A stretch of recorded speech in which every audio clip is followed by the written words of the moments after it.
ওরা পেছনে পড়ে গেছে।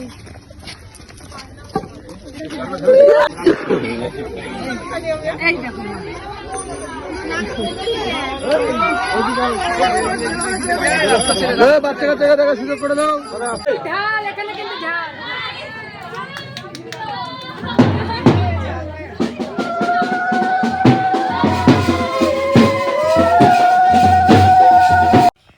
আমার বিদায়ের ফার্স্ট পার্টটা তো তোমাদের সাথে আমি শেয়ার করেছিলাম। এবার সেকেন্ড পার্টটা নিয়ে চলে আসলাম, মানে যখন আমি ওই বাড়িতে আমার গৃহপ্রবেশ হবে। তো এই যে আমি পালকির ভেতরে দেখতেই পাচ্ছ, তো এইখান থেকে আমার পথ চলা শুরু হলো শ্বশুর বাড়ির উদ্দেশ্যে। ওই যে আর আমি তোমাদেরকে বলেছিলাম যে প্রচুর ক্লিপস রয়েছে যেগুলোতে পাবলিক রিয়াকশানটা তোমরা দেখতে পাবে। তো সেই ক্লিপসটা এখানেই দেখতে পাবে, মানে এতগুলো ক্লিপ তো অ্যাড করা সম্ভব না। দেখো মানে আমি যাচ্ছি রাস্তায়, এমন কোনো লোক নেই যারা তাকাচ্ছে না, এমন কোনো লোক মনে হয় সাইডে দাঁড়িয়ে নেই, এরকম একটা পরিস্থিতির। ওই যে আমার বর ঘোড়ার গাড়িতে রয়েছে, আর বরের সাথে সৈকতদা আছে, গোলু আছে, আমার দেওর আছে, তো সবাই ওরা ওখানে রয়েছে। আর এই যে পালকিটা এতটাই ভারী ছিল যে বারবার থামাতে হচ্ছিল, সেগুন কাঠ দিয়ে স্বাভাবিক ভারী হওয়াটাই, তো বারবার ওই জন্য থামাতে হচ্ছিল। আবার কিছুটা যাচ্ছিল, কিছুটা একটু থামছিল, আবার যাচ্ছিল। কিন্তু ওই থামার যাওয়ার মাঝে এত লোক রাস্তায় ছিল, মানে যেভাবে আমাকে দেখছিল তখন মনটা খারাপ ছিল, কিন্তু ওইগুলো দেখে যেন মনটা অটোমেটিক্যালি ভালো হয়ে যাচ্ছিল যে আমার একটা স্বপ্ন পূরণ হলো পালকিতে করে যাওয়ার। তো এই যে দেখতে পাচ্ছ রাস্তায় এই যে লোকগুলো, আমি কাউকে চিনি না, র্যান্ডাম প্রচুর লোক ছিল এরকম। আর সবাই বলছিল ওই যে নতুন বউ, ওই যে নতুন বউ। আবার কেউ কেউ তো ভিডিও করছিল, কেউ কেউ সামনে এসে মুখ দেখছিল। দেখতে পাবে আস্তে আস্তে ওই ক্লিপগুলোও এখানে অ্যাড করা রয়েছে যে কিভাবে সবাই ঠিক দেখছিল। এই যে এখান দিয়ে যাচ্ছি, দেখতে পাচ্ছ রাস্তায় যত লোক আছে মোটামুটি সবাই তাকিয়ে আছে, মানে ভালোও লাগছিল ব্যাপারটা, একটু অকওয়ার্ডও লাগছিল। কেউ কেউ তো রীতিমতো ব্লগ বানাচ্ছিল ক্যামেরা অন করে, তো ওইগুলো দেখতে একটু কেমন একটা লাগছিল যে আমাকেও নিচ্ছে, তাও আবার ব্লগে শুধু পালকিটা নিলেও হতো, আমায়ও নিচ্ছে। তো এই যে দেখতে পাচ্ছ এই ঠাম্মাটা তো আমায় দেখে রীতিমতো আমায় চুমু খেলো যে খুব সুন্দর লাগছে, খুব সুন্দর হয়েছে বউ বলে চুমু খেয়ে নিল এই ঠাম্মাটা। আর সবাই বলছে এই যে নতুন বউ করে, দেখতে পাচ্ছ। তো আমার এত লজ্জা লাগছিলো এই টাইমটায় যে সবাই কিভাবে দেখছিল। তো এরকমভাবে মানে পুরো রাস্তাতেই কেউ না কেউ এইভাবেই দেখছিল সামনে এসে এসে। তবে এই জায়গাটায় যেন একটু বেশিই হয়েছিল, ওই ঠাম্মাটা তো বললাম যে আমার গালে একটু চুমুই খেয়ে নিয়েছিল, এরকম ব্যাপার। তো ভালো লাগছিল আর কি। আজকে আমার প্রাণ পেয়েছে অনেক নতুন ভাষা, অনেক দিনের স্বপ্ন যে। এই যে এবার আবারও দেখতে পাবে যে কতটা ভিড়, মানে আমি এই কারণেই একটা ভিডিওতে সব ক্লিপ দিইনি। এই যে দেখতে পাচ্ছ সবাই ভিডিও করছে, মানে ঠিক এরকমই চলছিল রাস্তা দিয়ে যারাই দাঁড়াচ্ছিল বেশিরভাগ সবাই দেখছি ভিডিও করছে। একজন তো রীতিমতো ব্লগ করছিল আমাদের পায়রাডাঙ্গায় প্রথম পালকি, এরকম একটা ব্যাপার আর কি। আবার এই যে নতুন বউ বলে ভিডিওতে দেখাচ্ছে, আমি জানি না সে কে ছিল, মানে বলছি না সব অচেনা, আবার কেউ কেউ আমাকে চেনে, তারাও বলছিল ওই যে ওই মেয়েটা, এরকম ব্যাপার আর কি। তো এই যে ওরাও পেছন পেছন যাচ্ছে, পালকি প্রথমে ছিল, তারপর ছিল ঘোড়ার গাড়ি। আর এখানে প্রায় চলে এসেছি আমার শ্বশুরবাড়ির কাছাকাছি, এটা হচ্ছে পোদ্দার মোড়। তো এখান দিয়ে একদম 2 মিনিটের রাস্তা। সুখে অনেক জনম ঘুরে এলাম, চিরদিনই থাকবে কি এই আমাদের ভালোবাসা, বলছি তোমার কানে কানে আমার তুমি,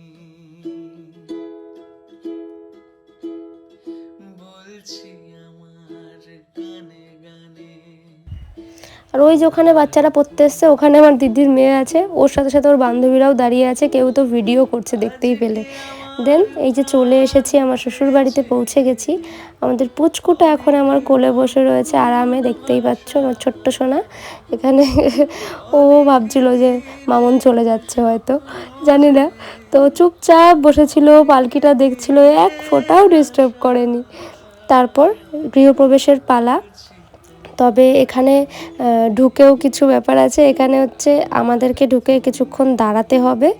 আমার ননদরা, ওদের বাড়ির নিয়ম যে আমার ননদরা পা ধুইয়ে দেবে আমার এবং সংগ্রামের দুজনারই। তো সেই ভিডিও ক্লিপটা মেবি ওঠেনি। এই যে সামনে দাঁড়িয়ে রয়েছে ওরা দুজন, ওই যে হাতে ঘটি নিয়ে, দেখতেই পাচ্ছ। তো ওরা পা ধুয়ে দেবে। আর তারপর এই যে আমার দেওর আমায় কোলে করে নিয়ে আসলো ঘরের ভেতরে, যেরকম সংগ্রামকে আমার জামাইবাবুরা কোলে করে ঘরের ভেতরে নিয়ে গেছিলো, সেরকম দেওর নিয়ে আসে। এটা তো তোমরা সবাই জানো যে বৌদিকে দেওর নিয়ে আসে। তো ও এখন ওই যে বাইরে আশীর্বাদ করবে আমাদেরকে, তো সেইখানেই নিয়ে যাচ্ছে আমাকে, ওখানেই বসিয়ে দিয়ে আসবে। চিরদিনই থাকবে কি এই আমাদের ভালোবাসা। তারপর এই যে আমার শাশুড়ি মা প্রথমেই আমাদের দুজনকে আশীর্বাদ করে নিচ্ছে। এখানে ক্লিপগুলো একটু এদিক ওদিক আছে, একটু ম্যানেজ করে নিও, কেন আমার ফোনে তখন একদম স্পেস ছিল না। তো অন্য ফোন দিয়ে, আমি যেই ফোন দিয়ে পেরেছি ভিডিওগুলো করে রেখেছি, যাতে পরে আমি অ্যাটলিস্ট ক্লিপগুলো রাখতে পারি। একটু ফাস্ট ফরওয়ার্ড করলাম কারণ অনেকটা বড় হয়ে যেত ভিডিওটা, তাই। আর এক এক করে সবাই, যারা কাকি শাশুড়িরা আছে, পিসি শাশুড়িরা, সবাই মিলে কিন্তু আশীর্বাদ করে নিয়েছে। সেই ক্লিপগুলো আর নেই এইখানে। তো ওই যে পেছনে যারা আছে প্রত্যেকে কিন্তু এখানে আশীর্বাদ করেছে। তো ওই ক্লিপগুলো আর এই ফোনে নেই। ও যেটুকু আমাকে দিয়েছে তো সেটুকুই। আর এরপর এই যে গৃহপ্রবেশের পালা। মানে এটা একটা অন্যরকমই হয়তো অনুভূতি, যে এইভাবে কোনো বাড়িতে প্রবেশ করা। এটা তো প্রথমবারের জন্য, তাই না?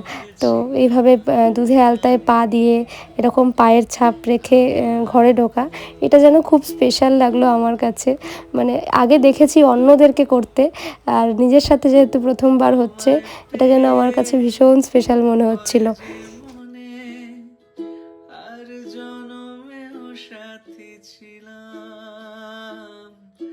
আমরা দুজন মনের সুখে। তারপর এই যে ঘরে এসেও কিছু রিচুয়াল থাকে। আমরা দুজনেই মামুনির কোলে বসে রয়েছি। মধু কানে দিচ্ছিল, মুখে দিচ্ছিল, এগুলো করছিল। মানে মিষ্টি মিষ্টি শুনবে, মিষ্টি মিষ্টি বলবে, এরকমই কিছু একটা ব্যাপার ছিল। আর হচ্ছে এই যে হাসাচ্ছে সবাই এদিক দিয়ে ওদিক দিয়ে, এটা ওটা বলছে, যাই হোক। তো এই রিচুয়ালটাও কমপ্লিট করে নিয়ে তারপর বাবার কাছে যাব আমরা প্রণাম করতে। যেহেতু আমার শ্বশুরমশাই নেই পৃথিবীতে, তো ওনাকেও আমরা প্রণাম করে নিলাম ফটোতেই। তো তারপর রান্নাঘরে কিছু রিচুয়াল থাকে, তোমরা সবাই জানো, ওই সব ভরা ভরা ওগুলো কিছু বলতে হয়, বা ওই যে দুধ উতলানো ওই জিনিসগুলো, ওই সব রিচুয়ালগুলোই কিন্তু এখন কমপ্লিট করা হচ্ছে। অনেক নতুন ভাষা, অনেক দিনের স্বপ্ন যে, অনেক দিনের আশা বলছি তোমার কানে কানে। সব রিচুয়াল কমপ্লিট করে এবার আমরা ঠাকুর প্রণাম করে নিচ্ছি, বাড়ির ঠাকুরকে। আর তারপর কিছু খেলা আছে, যেহেতু বাড়িতে ঢুকলে খেলাধুলার ব্যাপার থাকে, তোমরা জানোই। তো সেইগুলো এবারে যে আমাদের বাড়িতে যেরকম চাল ছড়ানো আর গোটানোর যে ব্যাপারটা ছিল, যে ও ছড়াবে আমি গোটাবো, এরকম টাইপের, তো সেই খেলাটাই কিন্তু এখানে খেলা হচ্ছে। আর জনমেও সাথী ছিলাম আমরা দুজন মনের সুখে, অনেক জনম ঘুরে এলাম। আর তারপর ওই যে জলে শোলা ফেলে, মানে দুজনের মুকুটের দুটো অংশ ফেলে দুজন একসাথে হয় কি না, সেই খেলাটা। তো আমারটা আগে আগে যাচ্ছিলো আর ও আমার পেছন পেছন যাচ্ছিলো, তো সেই জন্য সবাই বলছে ও ওর পেছন পেছনই সবসময় ঘুরবে, এরকম একটা ব্যাপার। তো আলটিমেটলি দুটোকে এক হতে হয়। এই যে আলাদা আলাদা চলছে, ওই দুটোকে এক হতে হয়। তো বাড়ির লোকজন কি করে, জলটাকে ঝাঁকিয়ে দিয়ে এক করে দেয়। মানে আগেও এই খেলাটা আমি দেখেছি। এই যে ও দাঁড়িয়ে গেছে আর আমি এখনও চলছি, এই যে দেখতেই পাচ্ছ, ওকে টোকা মোকা বেড়ে আর কি সরানো হচ্ছে। তো আর কি এবার আবার ওকে চালানো শুরু হলো। তারপর সবশেষে এই যে নোড়া চাপা দিয়েছি দেখতে পাচ্ছ, ওই কাকিরা বলছিল যে এই নোড়া চাপা দিয়ে ওকে দিয়ে প্রমিস করাও যে ও তোমাকে কি গিফট দেবে। তো ওর কাছ থেকে একটা গিফট আমাকে চাইতে হবে, তো সেটা ও যদি দেবে হ্যাঁ বলে তবেই ছাড়বো, নাহলে না। তো আমি ওর কাছে চেয়েছি হলো সীতাহার, দেখা যাক ওটা আমি কবে পাই সেটা আলাদা ব্যাপার। তো এটা ওরা বলছিল এটা একটা মজার জন্যই হয়তো বা। তো এই তো খেলা করতে করতে এখানেই শেষ করলাম ভিডিওটা। তোমাদের কেমন লাগলো জানিও, ভালো লেগে থাকলে লাইক করে দিও। বাই।